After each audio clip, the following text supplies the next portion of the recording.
عامر خان سے ملاقات ہوئی حج پہ اس دفعہ، اللہ اس کو جزائے خیر دے، اپنی ماں کو حج کرانے آیا ہوا تھا. He had come to میں مولیدار جمیل صاحب شاہد افریدی ہم اس کو دعوت دینے گئے. اللہ نے اس نوجوان میں بہت خیر رکھی ہے، بہت خیر تھی اس کے اندر، بہت خیر تھی اس نوجوان میں.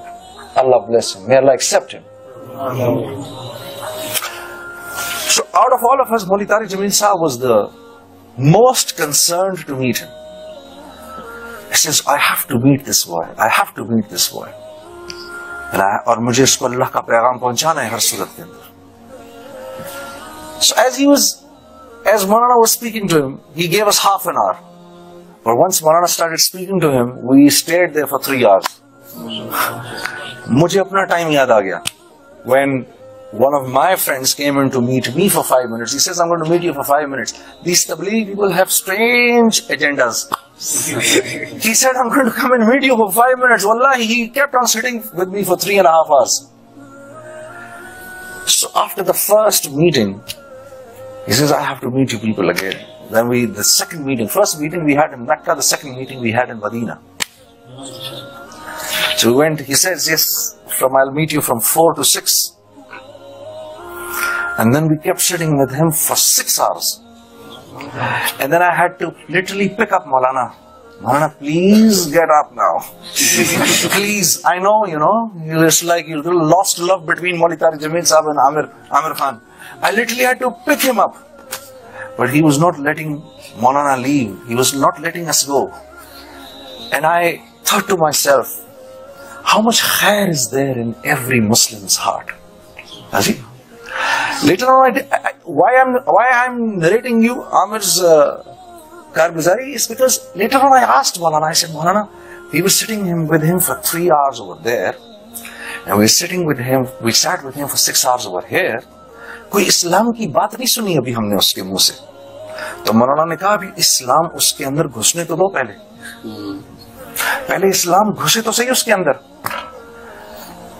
تو جب مولانا نے یہ بات کہی،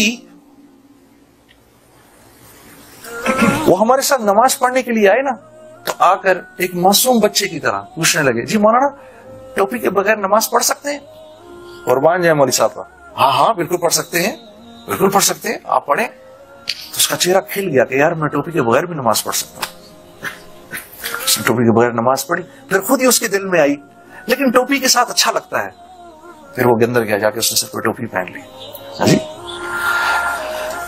تو میں یہ سوچ رہا تھا، I was thinking that after the second visit, I became jittery. Why weren't we talking to him about Islam?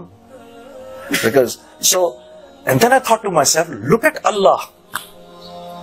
اللہ کتنا کریم ہے، اللہ کتنا کریم ہے کہ اللہ رب العزت نے اپنے اس بندے کو بھی موقع دیا کہ تو آ میرے پاس، آ اور اپنی ساری زندگی کے گناہ بخشوا لے.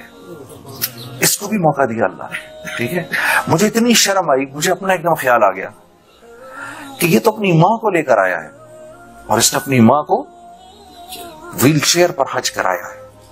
ہاں جی، کتنا خوش قسمت نوجوان ہے، ماں کو کرایا.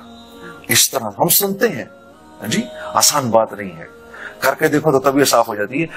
اتنا رش اس میں خود چلنا مشکل ہوتا ہے کہ ویل چیئر کو گھسیٹ کے لے کر جانا، اللہ بلیس ہم. سو اتنی خیر تھی اس نوجوان کے اندر، اتنی خیر تھی کہ میں آپ کو بتا نہیں سکتا. یقین کرو. دین کی بات پھیلانا صدقہ جاریہ ہے. ثواب کی نیت سے ویڈیو کو شیئر ضرور کیجیے. جزاک اللہ.